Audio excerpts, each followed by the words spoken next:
Então eu estou de partida para o Japão, outra vez. E desta vez vai ser muito diferente das outras vezes todas, porque estive sem estar no Japão, estive fechada do lado de fora do Japão durante bastante tempo. E agora vamos ver como é que corre a viagem, e o meu plano é ir documentando de vez em quando e ser o mais transparente possível com vocês e também dar informação que pode ser útil para vocês. Portanto, se estiverem interessados nisso, vejam o resto do vídeo e, sobretudo, escrevam nos comentários, porque é isso que faz o algoritmo do YouTube mandar o vídeo para vocês.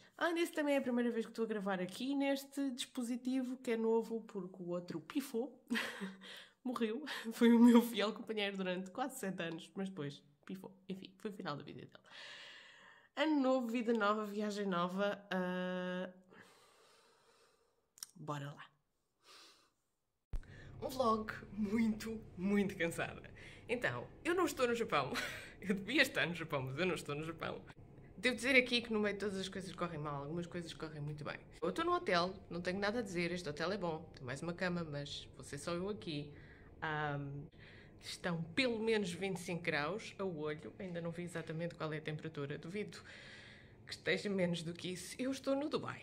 Eu estou no Dubai porque houve um percalço e o voo em que eu cheguei no Dubai chegou mais tarde do que o voo que eu devia sair para o Japão, apesar de eu ter uma escala de 2 horas e tal.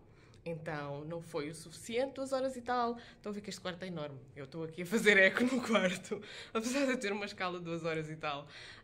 Não foi o suficiente com o atraso todo que o voo saiu de Lisboa. Portanto, isto serve para vos dar avisos quando vocês fazem viagens para o Japão. Se vocês fizerem, lá está, um voo para o Japão, vocês vão ter sempre que fazer pelo menos uma escala. E se acontecer um desaire e vocês tiverem que ficar assim num hotel, convém vocês terem na vossa mala pelo menos roupa suplente, ou pelo menos roupa interior suplente, aquelas coisas que vocês acham que podem precisar por uma noite num sítio qualquer. Se vocês tiverem sorte, vêm para um hotel. Se vocês não tiverem sorte com a companhia aérea, ou não for possível por algum motivo, até são capazes de ter de passar a noite no aeroporto. Então, na vossa mala de mão, levem sempre coisas como a medicação, absolutamente essencial, se vocês tomam medicação de uma maneira regular, se precisam dela, o mínimo indispensável para se sentirem confortáveis e limpos do ponto de vista da mudança de roupa. Por exemplo, a roupa de fora não vou mudar, mas a roupa de dentro vou mudar. E, obviamente, snacks e coisas assim, porque à hora que eu cheguei neste hotel já não está disponível o jantar e eu não tive jantar a bordo do avião, porque ele estava super atrasado, mas não era suposto servir no jantar, portanto o próprio avião não estava equipado com isso. Portanto, tenham snacks, coisas como frutos secos, barras energéticas, barras proteicas, que é uma coisa que vocês conseguem navegar também, fazer versão vegan ou fazer versão sem isto e sem aquilo. Tenham o essencial. E outra recomendação é, nestes processos muito longos de voos, eu estou relativamente bem, estou cansada, mas estou relativamente bem, mas eu estava a ver pessoas completamente chaos. Nós esperámos mesmo muitas horas para embarcar e depois passámos muitas horas no desembarque também por causa da complicação toda que foi. Então, para vocês minimizarem o cansaço extremo, bebam essencialmente água. Refreiam-se mesmo, cortem mesmo nas bebidas alcoólicas, porque há pessoas que aproveitam, estão no avião, as bebidas alcoólicas estão incluídas e não sei o quê, e vão um bocadinho mais por aí. Lembrem-se, no ar uma bebida vale por 2. O efeito do álcool no nosso organismo é muito enfatizado por nós estarmos em altitude. Evitem beber álcool a bordo e bebam essencialmente muita água. Mesmo que vocês vão mais vezes à casa de banho e tenham que se levantar, vocês vão precisar de esticar as pernas para se levantar de qualquer das maneiras. E a água é super importante para combater o cansaço, para manter a hidratação, para se manterem mentalmente ativos. A sério, não subestimem os danos da desidratação em voos. O meu conselho número 1 é sempre esse. Portanto, agora vou tomar uns snacks de frutos secos, vou beber a água que eu ainda tenho ali. E vou descansar. E amanhã acordo no Dubai e tenho refeições aqui no hotel. Do mal ou menos. Ok, novidades sobre o layover.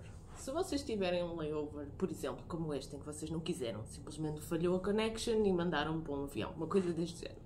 Se vocês tiverem um layover como este, o que é a melhor coisa a fazer? A melhor coisa a fazer é logo vocês verem se o sítio onde vocês estão, neste caso o Dubai, tem tomadas elétricas para, ou seja, o adaptador da tomada. Se vocês têm um adaptador universal, ou se vocês precisam de ir à loja do lobby do hotel, ou se precisam de comprar isso ainda no aeroporto, porque isso vai fazer com que vocês possam utilizar melhor o vosso tempo durante o layover, possam trabalhar melhor, por exemplo.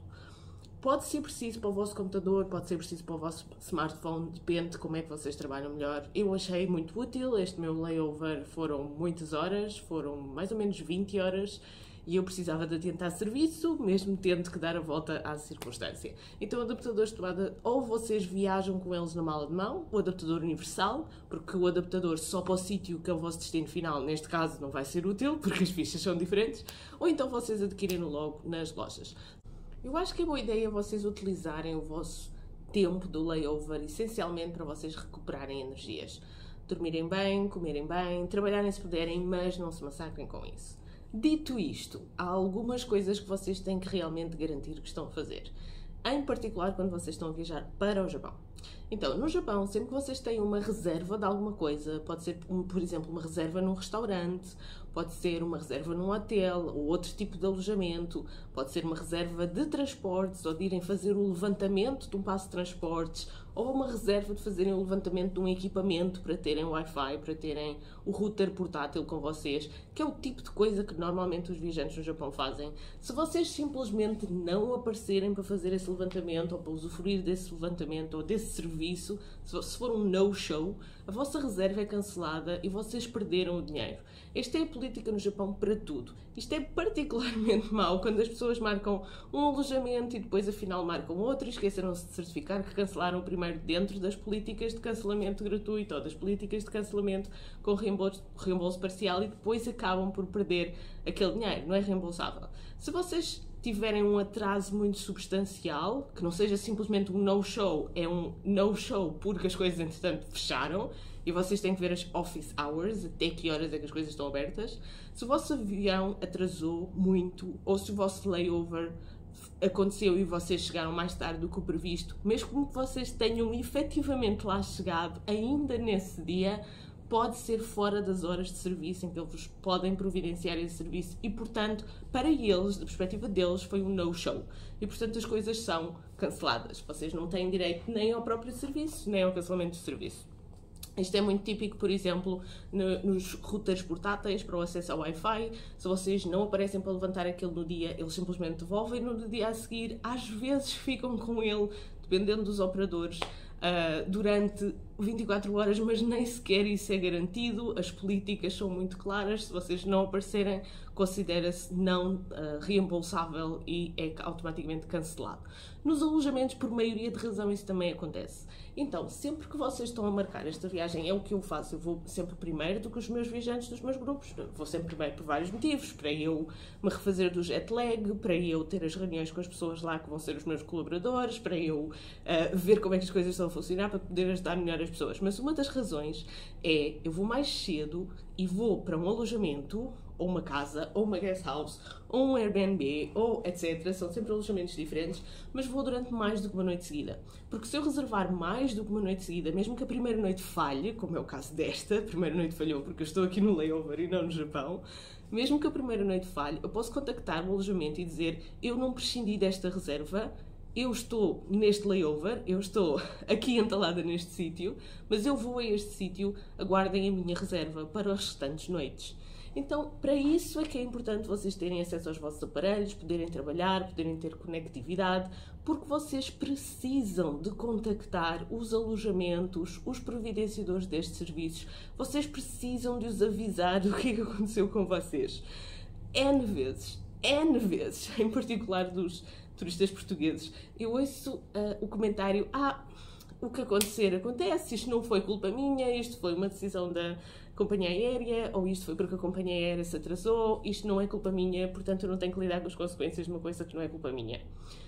Apesar de parecer muito lógico, quando as pessoas estão a argumentar desta maneira, a verdade é que isto não tem lógica nenhuma para dois pontos de vista. Isto não tem lógica nenhuma para quem está do outro lado a providenciar o serviço. Eles também não têm culpa do que aconteceu. E a segunda razão é, quando vocês subscreveram um serviço, quando vocês reservaram um alojamento, quando vocês reservaram um serviço, vocês fizeram um contrato e esse contrato tem termos, mesmo que vocês não os tenham lido todos.